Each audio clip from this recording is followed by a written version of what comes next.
Ketemu lagi sama Lanang Cerodean. Kali ini kita ada ini.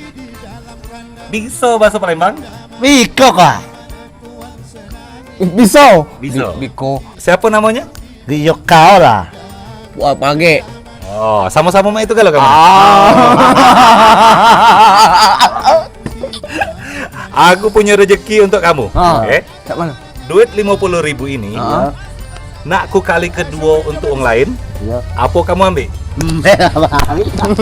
Lagi mbak.